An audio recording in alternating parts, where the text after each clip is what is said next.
Shalom. I want to give all praises to Yahweh, Ba'asham, Yahushai, Ba'asham Rakakwadash. Double honors to the apostles and those of greatness. So on citations 144,000 men, the 1/3 men, women, and children left to be saved, alright? This is Brother Yahweh from GMS Ghana come to you with a lesson based on the thing that you see on the screen, alright? I was watching a video with a brother from our camp. He was going into our adversary, Esau-Edom, right? And this is a bloodline of men and women that hates us. He's our brother, but he hates us with a passion. With a perpetual hatred. All right. I now got his book a number of years. Read a few pages and so forth. But I'm just gonna go through a few pages every now and then, Lord willing, if it's as the Spirit allow. Because our people are destroyed for lack of knowledge. Our people don't like reading, so I'm gonna go through this book a bit.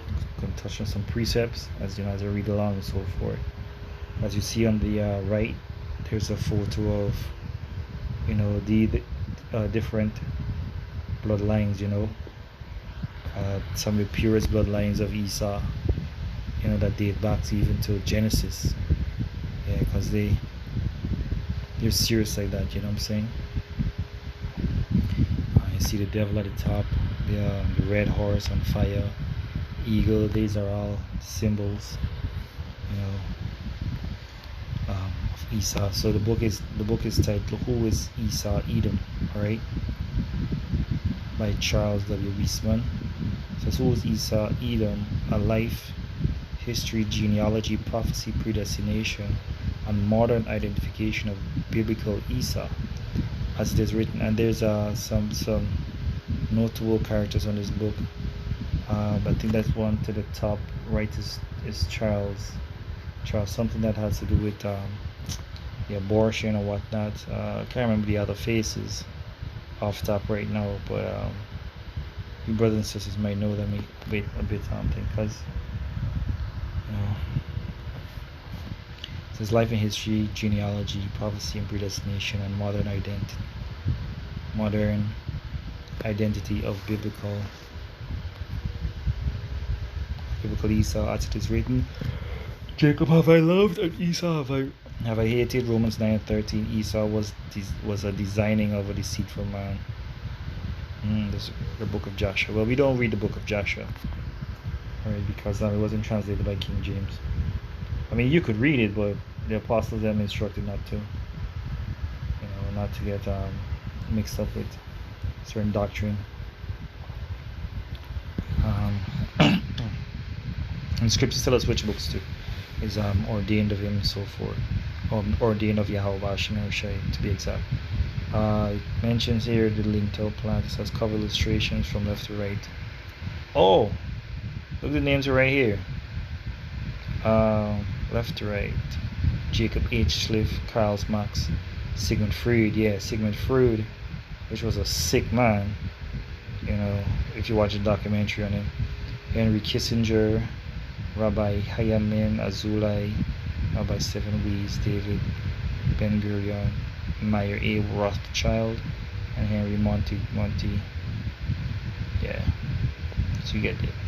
So it says a cultivated plant smaller than a garden pea, but of the same family in the markets of Palestine. Red lentils are still sold as the best variety, and from them a pottage is made, which Dr. Robinson and others have eaten it affirm would be a savory meal for a weary hunter. Genesis 25:29 and 34. Reproduced from Popular and Critical Bible Encyclopedia, Volume 2, 1901. Slack you. Page 1056. It says, for a mess of red lentil pottage stew, Esau sold his birthright, and there's copyright and so forth. It says contents, legacy of Edom, all the world's a stage, characteristics of Esau-Edom, the ancient high places, world conflict and adversity, dominion of Esau, Esau's revenge, final act, epilogue, appendix. Okay, so let's go introduction. The title of this book poses a question which may well prove to be most important question in understanding the Bible history and world events. Who is Esau-Edom? Esau was the firstborn of Isaac, who was the son of Abraham, with whom the Most High had made a special covenant with. The Bible story tells, should be Bible history tells, us that Esau would have a destiny unique and separate from his twin brother, and the similar and conflicting destinies of the two individuals would affect the course of history to the present day. The material presents the strong meat of Yahweh's word, which intended to identify and nourish the strong Christians. Hebrews 5:12 to 14. It is thus specifically intended for those who have advanced on the stage of understanding the racial perspective of the Bible and revealing the mysteries of scripture surrounding Esau-Edom. This book deals with history, prophecy, ethnology, providence, symbology, and eschatology. Let me look up that word. I'm not going to play like I know anything, because I don't know what that word means. Let's see, let's remember right. Eschatology. Going to take this one. Okay. Says a system of doctrines concerning final matters such as death, study of end times, and the end of the world, notably Christian Islamic theology, second coming of a Mashiach. Okay, so we get it. This book traces the life and destiny of Esau and his descendants, the Edomites, and their relationship to Jacob, Israel, to the Most High, to historical and current events, and to other races, plus their place in prophecy and judgment. The main goal of this material is to reveal the plans and the ways of the Most High regarding the role of Esau and his descendants in the world. This book may well provide the definitive answers to some of the world's most perplexing questions. Eschatology gives a presentation of ideas regarding the ultimate condition of the world of a man, as is represented in Scripture. Broadly, it includes also ideas regarding events leading to the end. Alright, so okay, that's the introduction. The legacy of Esau. To help answer the question, who is Esau-Edom, the first necessary step is to examine the racial and genealogy history of Esau and his descendants. The life and history of Esau. Esau was firstborn of Isaac and thus was heir to the birthright derived from the direct racial lineage of Adam to Noah to Abraham. Thus Esau was racially an Adamite and a Semite and a Hebrew, the racial stock of the white race, so-called white race. Just as Esau despised his birthright, Genesis 25:24. Alright, so let me close this out. We get this, get the idea of this image. Close this out, and let me get a Bible so we can follow along. Let's see. That's YouTube.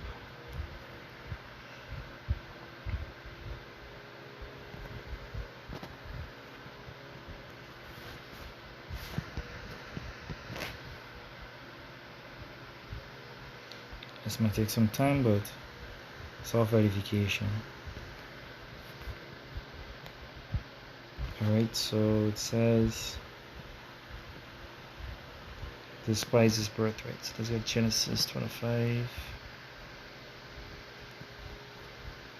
Because it's all about scriptures, man. Can't.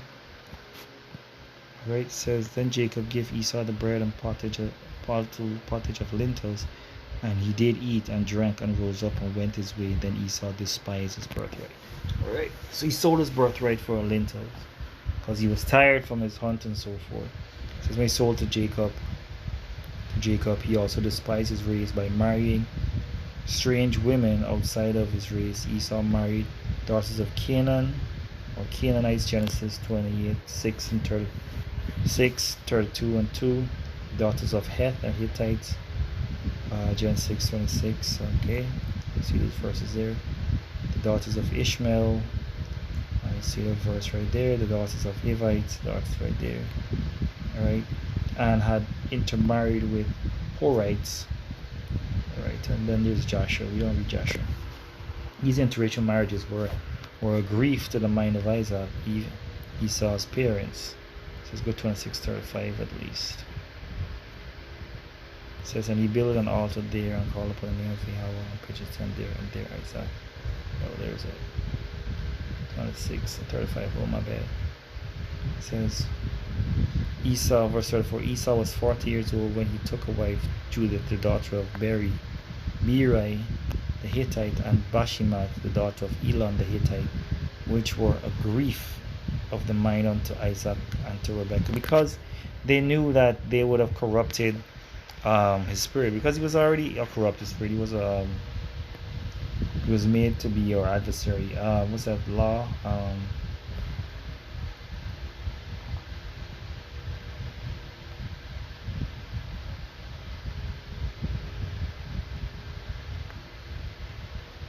Because the law was passed down verbally, and the Most High gave back us our laws.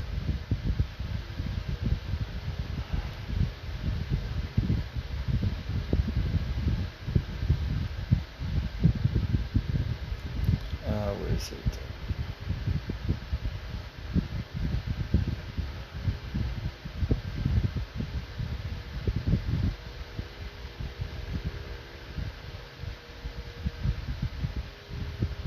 Give me a minute.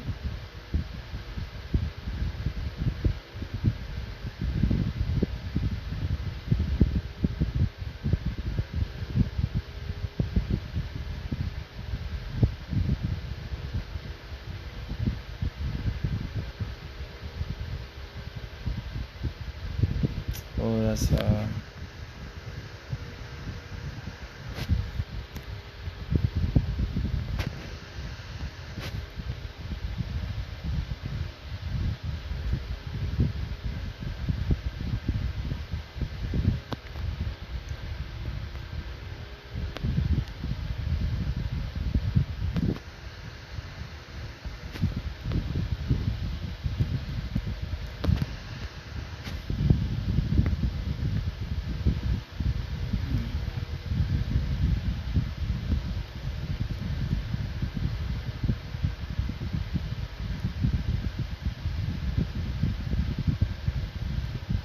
it's been so long I haven't been on this law.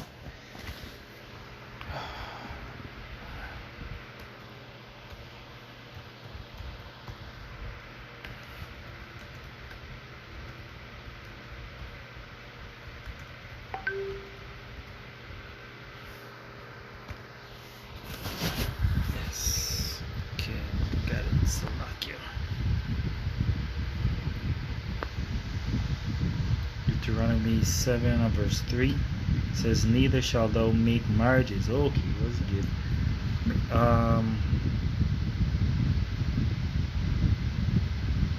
Okay, neither shalt thou make marriages with them. Let me read that from the top.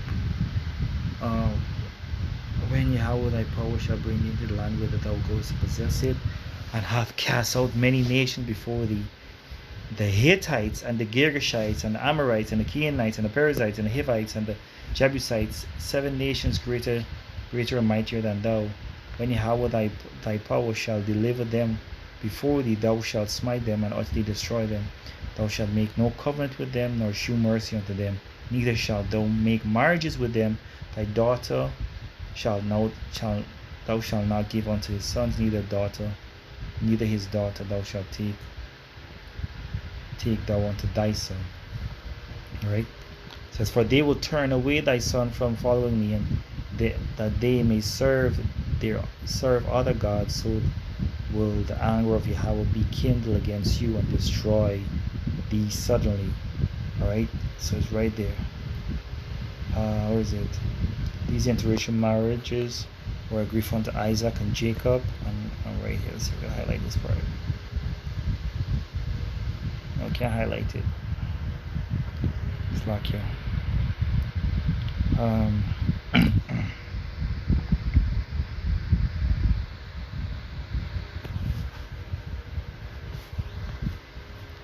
Yeah, it says the descendants. No, where is it? Where is it?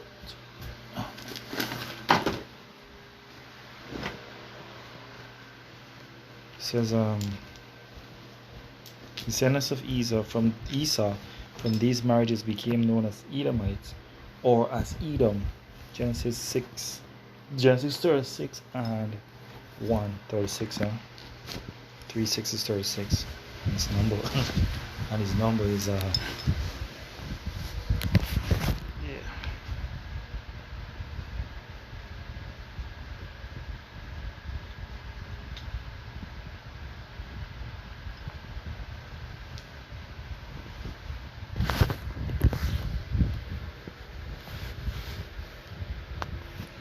Never so close to staying good.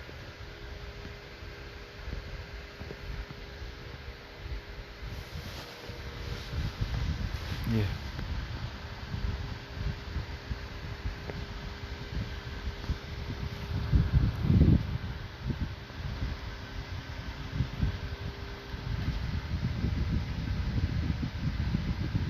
Yeah, it says give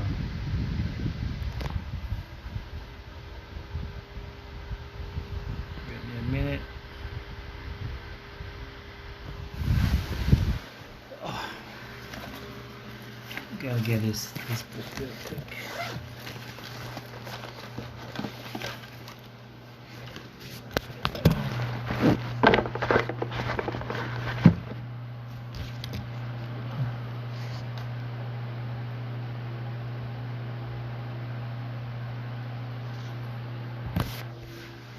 Alright, just bear me a minute. Let me set up this thing real quick.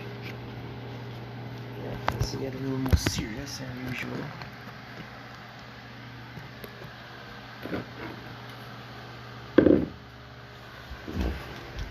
Alright.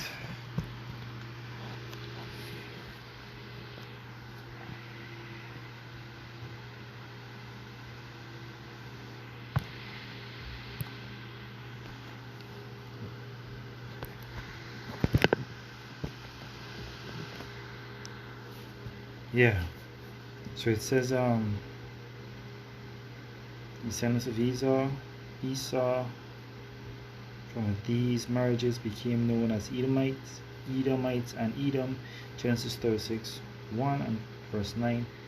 The Edomites also possess some of the Israelite blood by intermarriages, as in the case of Solomon, 1 Kings 11. And I don't know what they mean by possess some of the Israelite blood, but yes, they were marrying some of our women and so forth, and our men were marrying their women, but we would take them as concubines, as King Solomon would have done. All right. So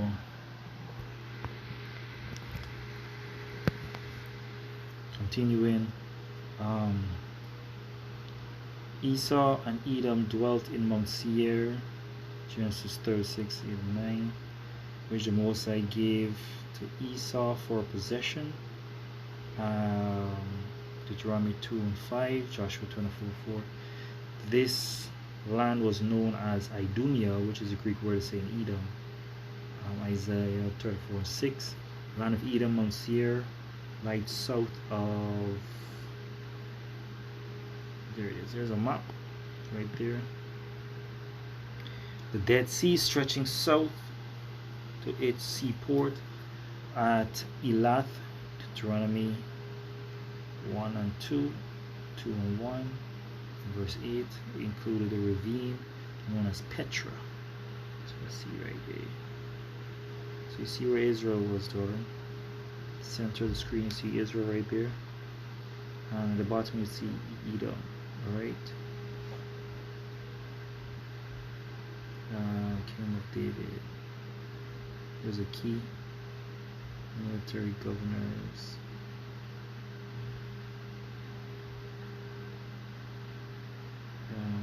Tributary places.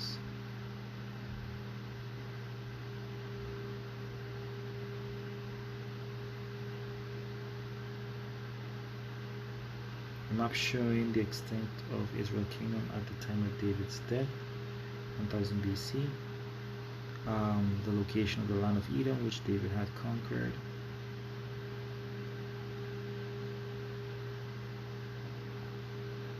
Alright. It says after the conquest of Judah by the Babylonians, some of the Edomites who had mixed with the Jews in their land resettled with them in Judea. Jeremiah 40, 11 of 12. 2 centuries later,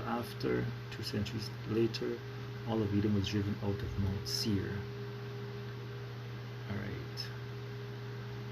So we're going through bit by bit. I think we're going to end on this page here. It says Edom were driven from Petra westward by the Nabateans in 312 BC, and before the middle of the 2nd century BC, they were occupying not only the southern of Judah, but also Hebron and the country to its north as far as Bezor. That's in the First Maccabees. First Maccabees 429 and 5 and 65. Nabateans who occupied Mount Seir and the Edomites were driven into the old territory of Judah. The Maccabean family, a remnant of the true Judahites, had ruled Judea from 166 to 37 BC, and under Judas Maccabee, First Maccabee 5:3, recaptured the city of Hebron from the Edomites in 164 BC. During the time of John Hyrcanus, 135 to 105 BC, the nephew of Judas, and the Judites were faced with the hostility of the Idumeans. Hyrcanus confronted the Edomites, causing a decisive change in the relations between the two factions. John Hyrcanus conquered the whole of Edom and undertook the forced conversion of its inhabitants to Judaism. Joseph and the third, which is Joseph and I don't know what that means. 9 and 11, or is that Josephus? Okay. Thenceforth, the Edomites became a section of the Jewish people. Thus, at this juncture of the time, the Edomites were then incorporated with the Jewish nation, and their country was called by the Greeks and Romans Idumea. Okay, Mark 3:8, Ptolemy Geography, verse 16. But the tide turned in favor of the Edomite faction when Julius Caesar made Antipater, an Edomite, procurator of Judea in 47 BC.